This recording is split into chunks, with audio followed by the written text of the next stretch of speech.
Selamat datang anak-anakku, selamat belajar dan kita masuk dalam pembelajaran PKWU, Prakarya dan Kewirausahaan. Dan kita saat ini kita akan masuk dalam bidang budidaya di bagian pertama atau part pertama, kewirausahaan pengolahan budidaya tanaman pangan.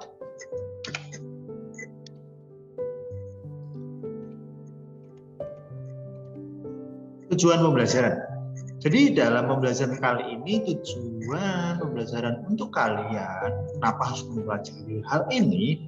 Yang pertama, menghayati bahwa begitu banyak keanekaragaman tanaman pangan di Indonesia, di mana setiap daerah mempunyai jenis tanaman pangan.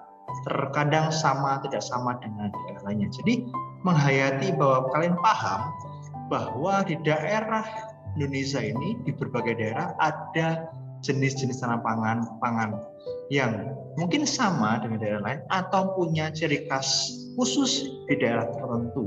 Jadi kita bersyukur bahwa di Indonesia ini banyak sekali aneka ragam tanaman pangan.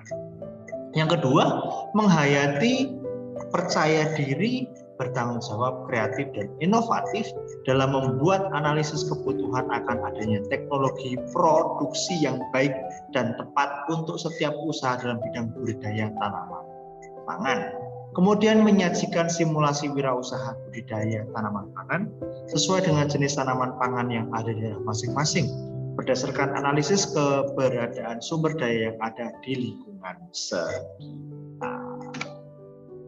Kemudian yang terakhir, mengidentifikasi dan memproduksi budidaya tanaman pangan sesuai dengan jenis yang ada di daerah masing-masing meliputi teknik produksi, perhitungan biaya, sistem pemasaran, model dan model promosi. Jadi menghayati bahwa banyak sekali jenis tanaman pangan. Yang kedua, kalian bisa menjadi percaya diri, kreatif, tanggung jawab untuk memulai suatu produksi tanaman pangan, kemudian menyajikan simulasi wirausaha budidaya tanaman pangan sesuai dengan jenis tanaman yang ada, kemudian memproduksi budidaya tanaman pangan meliputi dengan jenis yang ada dengan masing-masing, dari mulai menanam sampai menghitungkan biaya, kemudian memasarkan dan mencari model promosi yang baik. Pendahuluan, budidaya berpangkal pada cultivation, yaitu suatu kerja yang berusaha untuk menambah, menumbuh, dan mewujudkan benda ataupun makhluk agar lebih besar atau tumbuh dan berkembang banyak. Jadi budidaya adalah mewujudkan benda atau makhluk agar lebih besar, mewujudkan benda ataupun makhluk, menumbuhkan, menambah agar lebih besar atau lebih banyak. Konsep cultivation tampak pada penyatuan diri dengan alam dan pemahaman tumbuh atau binatang. Jadi cultivation atau budidaya ini penyatuan diri dengan alam, yaitu tumbuhan atau binatang. Hasil budidaya tidak akan dapat dipetik dalam waktu singkat, jelas. Mereka membutuhkan waktu yang harus diawasi dengan penuh kesabaran. Jadi budidaya itu tidak bisa dalam waktu singkat. Jadi membutuhkan waktu yang cukup berbulan-bulan bahkan setahunan. Contohnya budidaya tanaman ya mungkin musiman apakah ada yang tahunan. Kalau binatang bisa dari kecil sampai besar sampai bisa dinikmati dalam bentuk konsumsi ya. Misalnya ayam dari bibit dari produk yang mungkin anakan pitik ayam atau sampai yang lebih besar itu membutuhkan waktu yang cukup lama, walaupun ya itu bisa dipersingkat dengan mungkin metode-metode penyuntikan dan sebagainya sehingga membutuhkan waktu yang lebih singkat. Perencanaan usaha budidaya tanaman pangan di Indonesia dikenal sebagai negara agraris, yaitu negara yang sebagian besar mempunyai mata pencaharian di bidang pertanian. Indonesia dikatakan sebagai negara agraris, yaitu negara yang penduduknya mempunyai mata pencaharian di berbagai bidang pertanian seperti budidaya tanaman pangan. Kelompok tanaman yang termasuk komoditas pangan adalah tanaman pangan kemudian tanaman hortikultura, non tanaman hias, dan kelompok tanaman lain penghasil bahan baku produk pangan. Jadi yang termasuk komoditas pangan adalah tanaman pangan itu sendiri, kemudian tanaman hortikultura, non tanaman hias, dan kelompok tanaman lain penghasil bahan baku produk pangan. Dalam pembelajaran kali ini kita akan mempelajari tanaman pangan utama, yaitu tanaman yang menjadi sumber tanaman bagi karbohidrat dan protein untuk memenuhi kebutuhan tubuh manusia. Jadi pada kesempatan kali ini kita akan fokus budidayanya yaitu tentang tanaman pangan, yaitu yang tanaman yang sumber utamanya bagi karbohidrat dan protein untuk memenuhi kebutuhan manusia. Jadi ada tanaman yang memang diperuntukkan dari sumber karbohidrat dan tanaman untuk sumber protein. Tanaman pangan adalah sumber kehidupan bagi manusia. Jadi keberadaannya akan selalu dibutuhkan selagi manusia masih hidup. Maka wirausaha di bidang tanaman pangan akan terus menjadi peluang yang baik selama manusia masih membutuhkan pangan. Jadi kenapa kita mau masuk dalam budidaya? Karena peluang budidaya itu sangatlah besar. Karena manusia pada dasarnya adalah makhluk yang membutuhkan kehidupan atau membutuhkan asupan untuk bertahan hidup, yaitu tentang tanaman pangan ataupun budidaya hewan ternak untuk mencari sumber protein bagi manusia. Jadi peluangnya sangat besar. Tanaman pangan dikelompokkan menjadi berdasarkan umur, yaitu tanaman semusim dan tanaman tahun. Jadi budidaya tanaman pangan dikelompokkan menjadi dua, yaitu tanaman musiman atau semusim, ada tanaman tahunan. Tanaman semusim adalah tanaman yang dipanen dalam satu musim tanam, yaitu antara 3 sampai 4 bulan. Misal jagung, kedelai, atau antara 6 sampai 8 bulan, seperti singkong.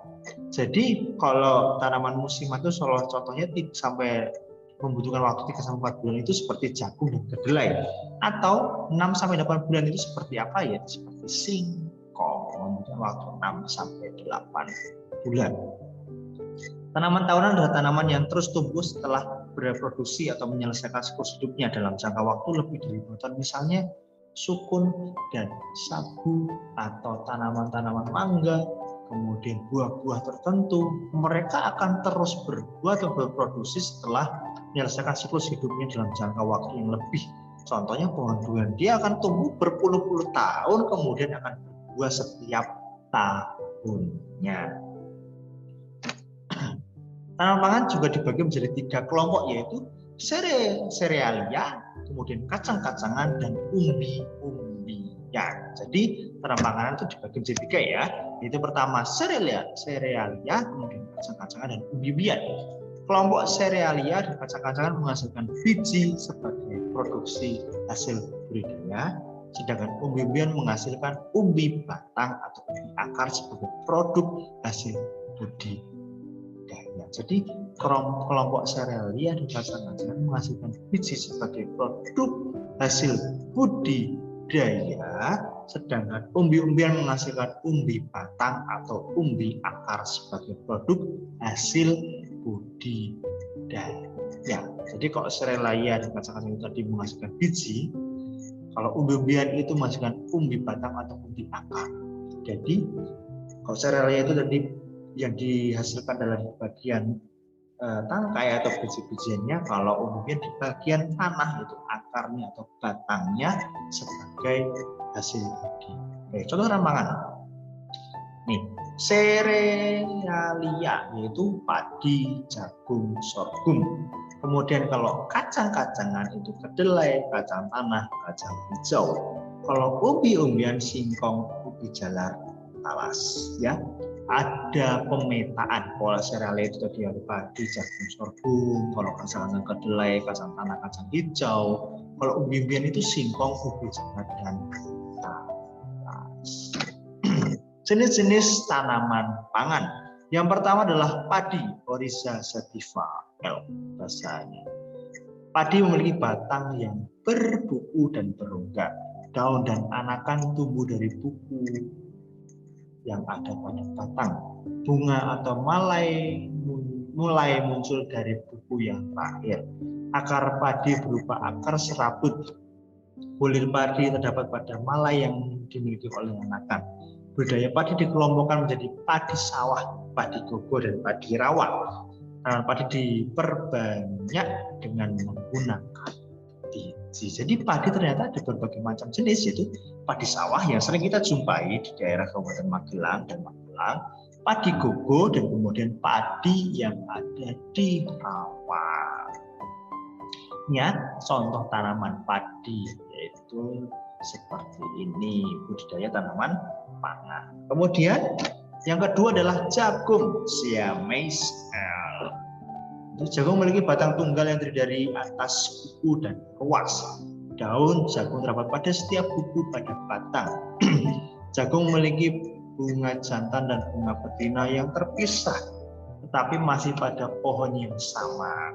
Bunga jantan terletak di ujung batang, di bagian batangnya. Sedangkan bunga betina tongkol berada di bagian tengah batang jagung. Jagung dapat ditanam di lahan kering maupun lahan sawah sesudah panen padi. Tanaman jagung diperbanyak dengan biji. Biji-bijinya. Ini adalah contoh tanaman jagung yang bisa digunakan sebagai tanaman pangan juga. Tadi pagi, kemudian jagung, yaitu karbohidrat. Ini tanaman pangan. Kemudian sorghum, sekilas mirip dengan jagung. Sorghum memiliki batang yang berkuku. Kadang-kadang sorghum juga dapat memiliki bunga yang tersusun dalam malai yang terdapat di ujung batang. Sorghum diperbanyak dengan biji. Sorghum dapat ditanam pada berbagai kondisi lahan, baik lahan subur maupun lahan kurang subur atau lahan marginal, karena sorghum memiliki daya adaptasi yang luas. Ini mungkin tanaman yang jarang kita jumpai, koloni-koloni pun jarang menjumpai tanaman sorghum ini. Nah, yang dihasilkan adalah di bagian di sini, ini bisa dikonsumsi. Yang kita sering jumpai adalah padi, kemudian jagung. Sorghum ini jarang kita jumpai. Kemudian kedelai. Kedelai termasuk dalam biji-bijian ya. Lysin Maxell. Kedelai merupakan tanaman semusim dengan tinggi tanaman antara 40-90 cm. Memiliki daun tunggal dan daun bertiga, trifoliate. Daun dan polong kedelai memiliki bulu ya. Jadi di sana bulu-bulu tipisnya. Tanaman kedelai memiliki umur antara 79 sampai 90 hari, sekitar 2 bulan atau 3 bulan. Polong kedelai yang telah masak ditandai dengan kulit polong yang berwarna coklat. Kedelai diperbaiki dengan biji, berdasarkan warna bijinya kedelai dibedakan menjadi kedelai kuning, hijau kekuningan, coklat, dan hitam. Endosperm kedelai umumnya berwarna kuning.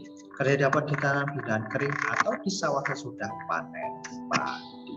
Ini adalah contoh tanaman kedelai. Kacang tanah, wah ini sering juga kita konsumsi. Arasis hypogyae. Kacang tanah dapat ditanam di lahan kering dan lahan sawah sesudah panen padi. Kacang tanah diperbanyak dengan biji. Kacang tanah memiliki batang yang bercabang dengan tinggi tanaman antara 38 sampai 68 cm. Tanaman ini memiliki tipe tumbuh dengan memanjang di atas permukaan tanah. Kacang tanah memiliki polong yang tumbuh dari ginofor dalam tanah. Kacang tanah dipanen pada umur 99 hari setelah itu sekitar 3 bulan setelah ditanam. Dan ini adalah hasilnya setelah dicabut dari tanah untuk kacang tanah seperti ini. Kemudian kacang hijau, Vigna radiata. Tanaman kacang hijau merupakan tanaman pangan semusim yang mempunyai umur panen antara 55 sampai 65 hari setelah tanam. Cukup sebentar, yaitu sekitar 2 bulan. Kacang ini memiliki tinggi tanaman antara 53 sampai 80 cm. batang bercabang serta daun dan polong yang berbulu. Kacang hijau diperbanyak dengan biji kacang hijau dapat ditanam di lahan kering maupun lahan sawah sudah panen padi. Hampir sama ya, ini tanaman-tanaman yang cukup mudah untuk ditanam karena memiliki daya tahan tanaman yang cukup kuat dan bisa ditanam di berbagai macam lahan atau musim tertentu. Dan umurnya juga cuma sebentar, sekitar 2 bulan sudah bisa dipanen. Kemudian singkong. Wah, ini singkong cukup lama. Manihot utilissima. Tanaman singkong atau ubi kayu merupakan tanaman berkayu yang dipanen umbinya. Daun tanaman ini dapat dimanfaatkan sebagai sayuran. Kemudian daunnya bisa dibuat sayuran di nasi padang kan ada kan? Daunnya digunakan dimakan seperti itu. Kemudian tanaman ubi kayu dapat menghasilkan biji, tetapi tidak dapat digunakan untuk perbanyakan. Tanaman ini biasanya diperbanyak dengan menggunakan stek batang. Jadi batangnya dipotong, kemudian ditancapkan ke dalam tanah dan bisa tumbuh. Model tanamannya seperti itu. Umur tanaman ubi kayu sekitar 8-10 bulan, cukup lama. Tanaman ubi kayu mempunyai daya adaptasi yang luas. Tetapi umumnya ubi kayu ditanam di lahan yang kering.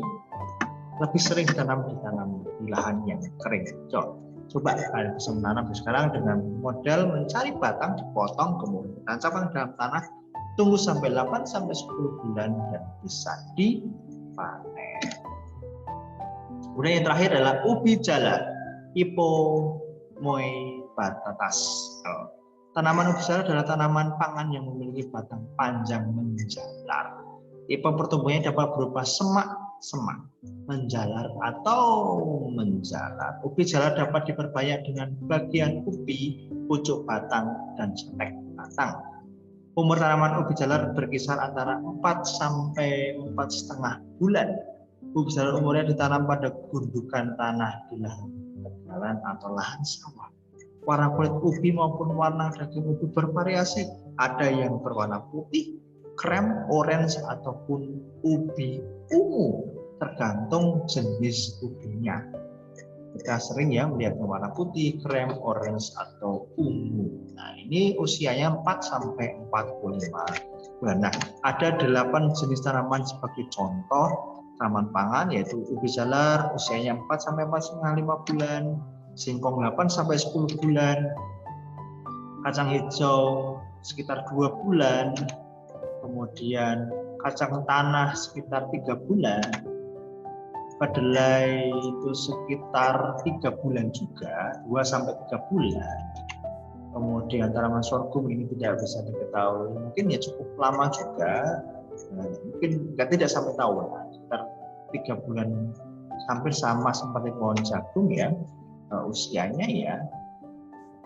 Kemudian padi juga musiman juga.